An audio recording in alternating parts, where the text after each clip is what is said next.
Partnered by Times Influence.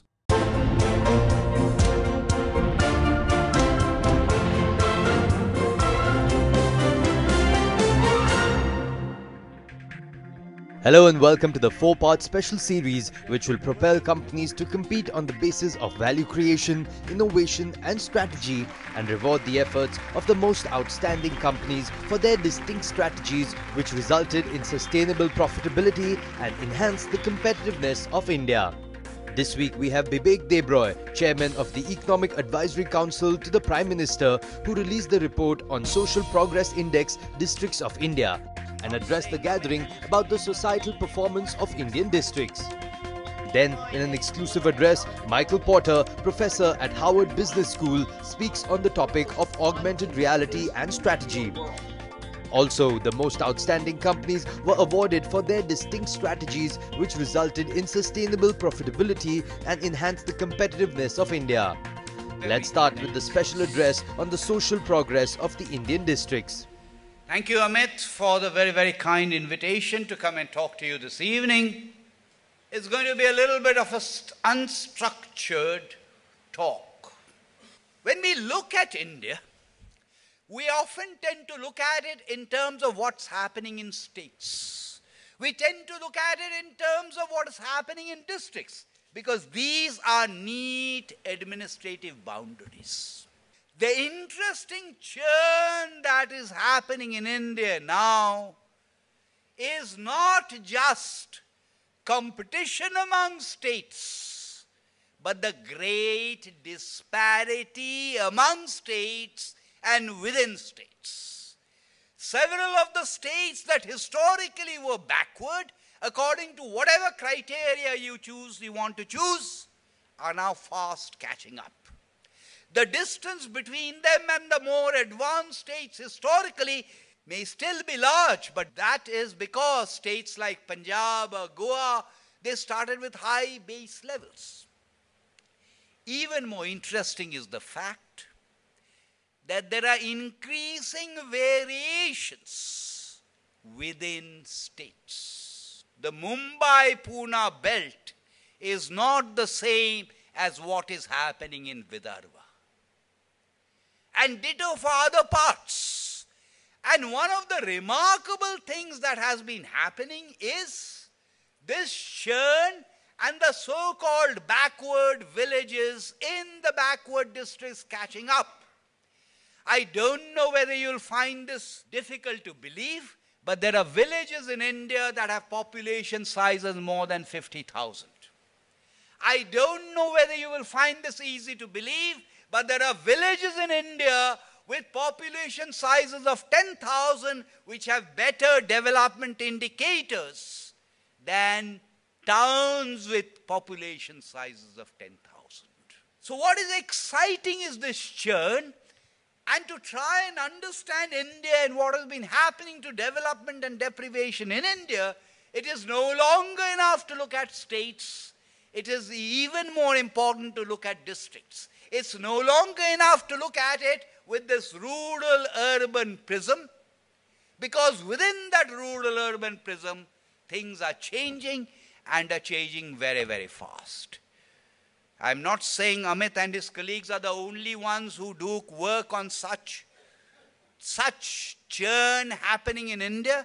There are others too. But these are the kinds of things you should be looking at, because they tell you a story about what has been happening in India. And what has been happening in India in the last several years is a structural change.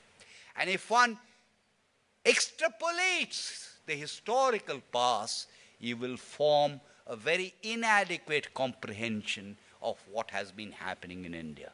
Thank you once again, Amit, for having invited me, and thank you, ladies and gentlemen.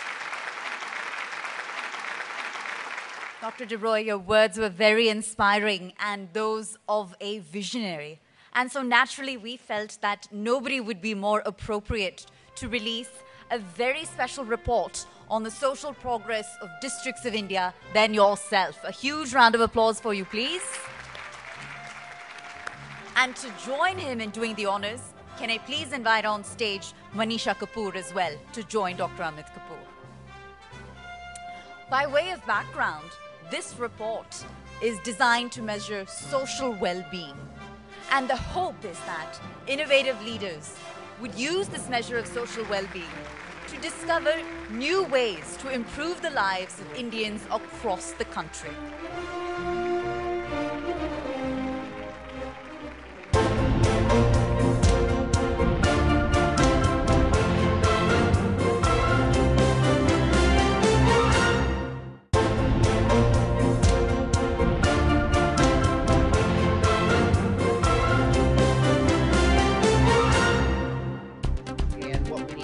Welcome back.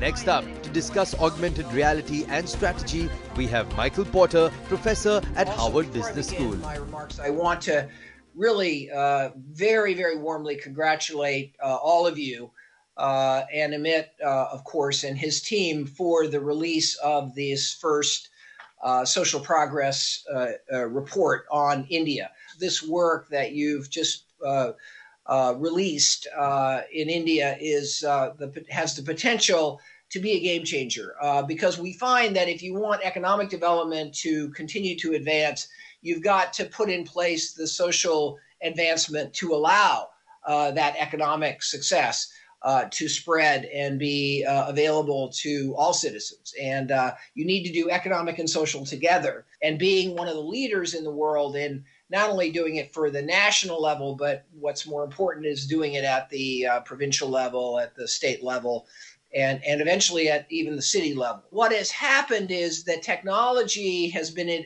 advancing, particularly in the area of information technology. And the shifts in information technology have been at work for many, many years. In fact, going back even for 50 years. Information technology has been shaping the nature of competition in some new ways. But what we have come to understand is over the last 10 years or so, this information technology phenomenon, what many people call the digital revolution, is really now starting to impact virtually every business, whatever it is, retail, manufacturing, services, running restaurants, virtually every kind of business is impacted by information technology. But the real game changer is not virtual reality. It's helpful and it has some applications, but the game changer is really this augmented reality. The first wave of IT started inside the company. It started in using computers and information technology to automate how we conducted the important steps in the value chain within the company. And during that period, there was much progress, and we became much more efficient. Companies got much more productive. A couple decades later, to another wave, which was really driven by the internet. And the internet was fundamentally about sharing information, exchanging information across the value chain, across geography, across stakeholders. And that connectivity was very low cost. So that was the second wave, and that led to also to major effects. What now has become a much, much bigger and much more powerful transformation. And that really all started in the 2000s, the early 2000s mostly, with the advent of what we call smart connected products. This turned out to be a transformation that I think is a huge inflection point because it did a number of things. First of all, it just exploded the amount of data and insight we had. So this evolution of IT has had profound impact on how we do business, on how productive we can be, and on the products we produce themselves and the capabilities of those products. But the question then is, how can we deal with all this data and with all the new choices that we have about products and about the system. And the actual biggest problem of all is the connection to humans. And the real challenge here, if you think deeply about it, is that all this new world of IT is digital, and we have lots of digital data. But the digital data is available on screens. So we're looking at our phone, we're looking at our tablet, we're looking at our computer. We see all this digital stuff on the screen, and it's on flat screens. It's in 2 dimensions. And then we have to translate what we see in 2D on the screen into what it means for what we want to do in the real world. That is not only affecting our ability to advance, the productivity and value in the economy, but it's also affecting human beings. And this is the fundamental problem of the digital physical interface. And the question is, how do we change this problem? Because the fact that the interface is inefficient is making it really hard for most humans to access the power of the digital, of the technology. And increasingly then humans are seen as obsolete. The machines are going to take over. The machines are going to do it themselves. The humans don't need to be there anymore. And that's causing a lot of distress and concern in society. And that's where augmented reality comes in.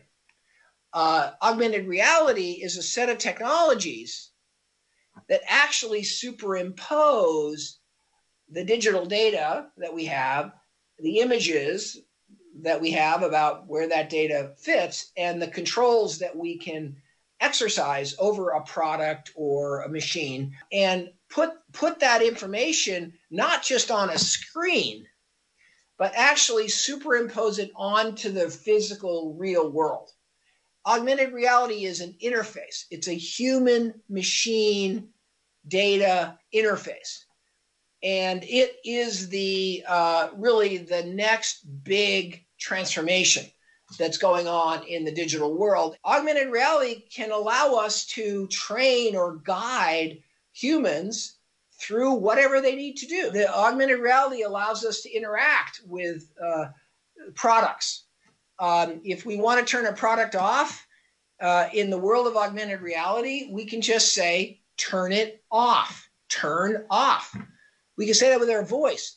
We can point at the product and say, and point our finger down, and the product will go off. We don't have to look at a touch screen and figure out what button to punch. So essentially, this is a new product interface that is much more user-friendly and much more powerful for humans. But the great optimistic future that we see is that as augmented reality emerges, it becomes the great equalizer. It makes it easy for the human to absorb and access the digital world. So I think what is going to happen is that we're going to see a lot of things evolving in terms of the role of humans, the ability to educate and train people without the conventional education and training system. Universities are going to use augmented reality. Lots and lots of institutions are going to use augmented reality. So hopefully you've gotten a flavor for just how important this is. The problem of our age is the human-machine data interface. And now we're starting to see with thousands and thousands and thousands of examples how this is being transformed using augmented reality. This is why every organization has to have an augmented reality strategy. This is the next big wave in how information technology is going to affect the company. Thank you very much, and it's always a pleasure to talk to you about my latest work. Back to you, Amit, and back to our program.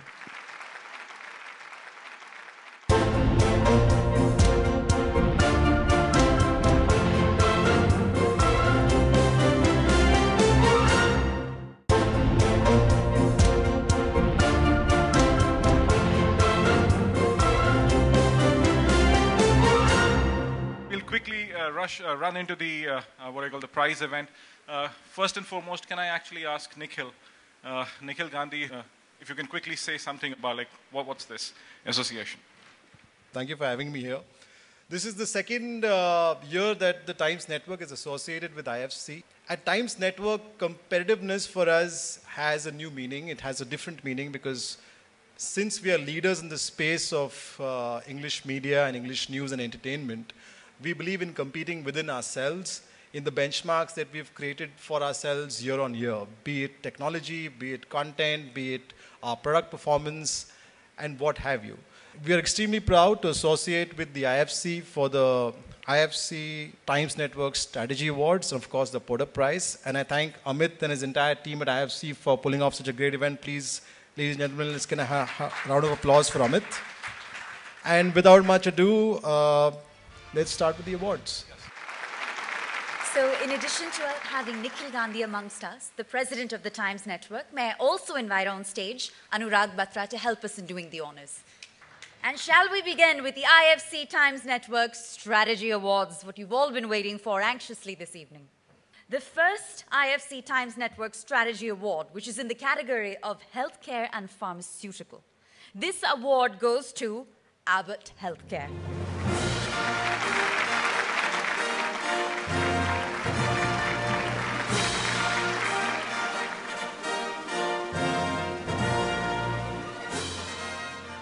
The second IFC Times Network Strategy Award is in the category of information, telecom, and data processing. This year, the award goes to Me Seva.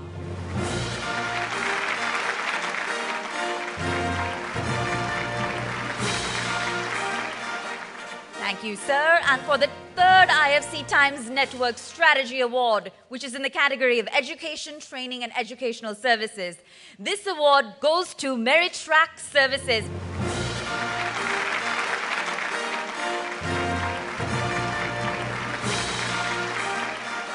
The fourth IFC Times Network Strategy Award is in the category of utilities, electricity, gas, water, and power. This year, the award goes to Jana Jal.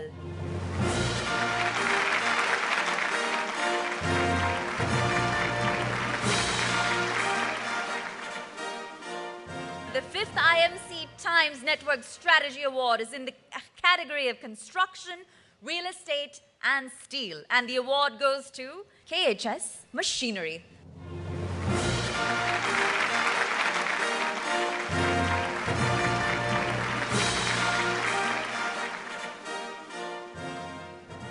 And IFC Times Network Strategy Award this evening is in the category of computers and electrical appliances, which goes to Scient Technologies.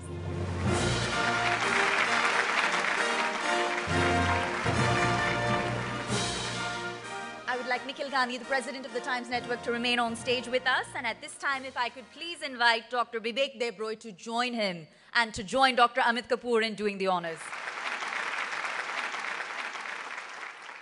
The IFC Times Network Strategy Award, and it actually goes in the area of petroleum, chemicals, and plastics. Diversity. Himanshu, could you come up on stage, please?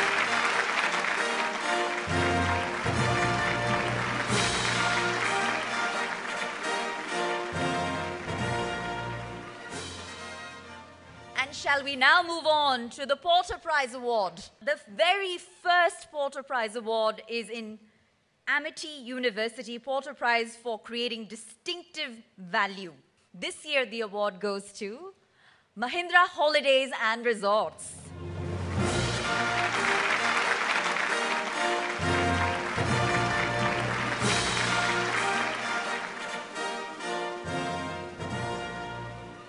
Next up is the GNFC Porter Prize for creating shared value. This year, the award is presented to two companies. First, I would like to call upon our representative from Mahindra & Mahindra to come and receive the award.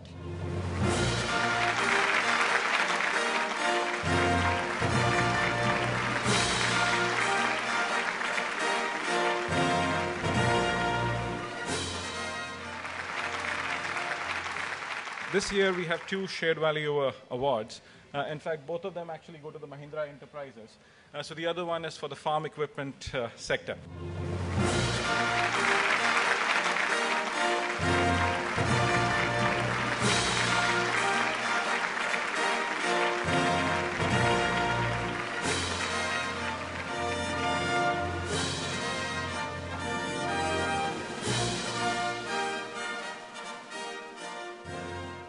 So very quickly, this is the award for Industry Architectural Shift. We call it as the ABP News Porter Prize for Industry Architectural Shift.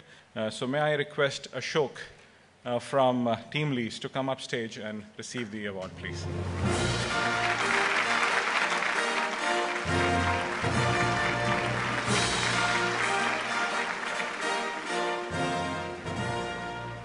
The next Porter Prize award is in the category of exploiting trade-offs. This year, the award goes to Jindal Steel and Power.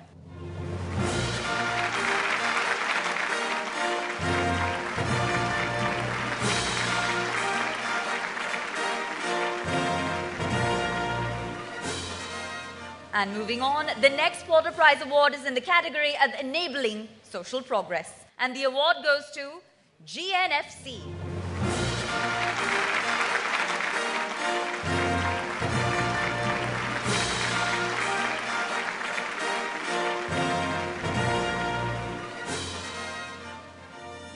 And our next Porter Prize award is in the category of value-based healthcare delivery. For this category too, there are two winners this year. First, may I please request Mr. Neeraj Jain, Country Director, India of PATH, to please come on stage and receive the award.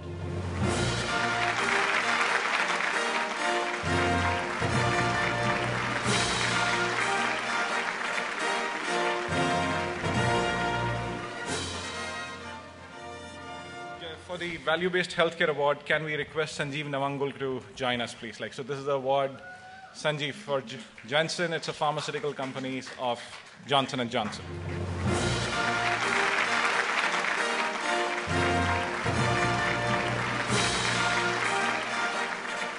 So now, moving on to the last two awards. So it is for leveraging unique activities. The award actually goes to a very interesting enterprise. It is called Himachal Baspa.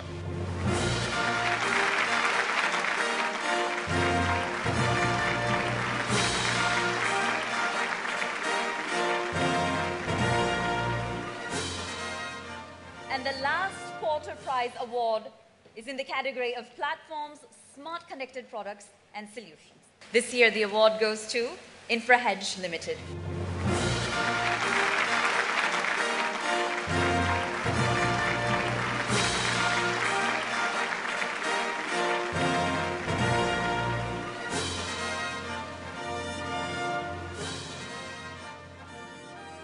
So could I just request the Porter Prize winners to just stay back, and we'll have a group photograph this year with Dr. De Brois.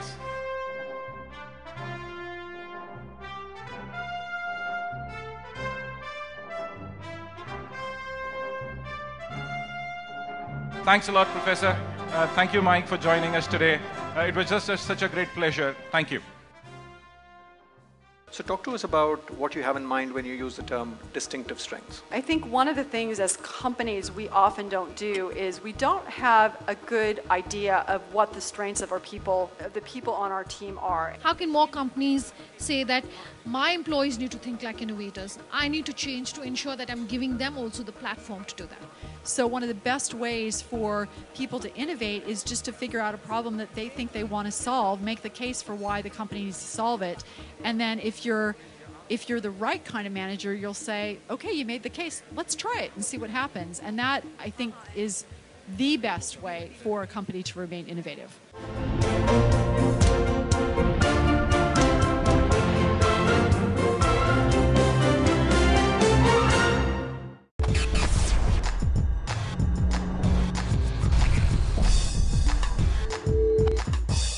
Partnered by Times Influence.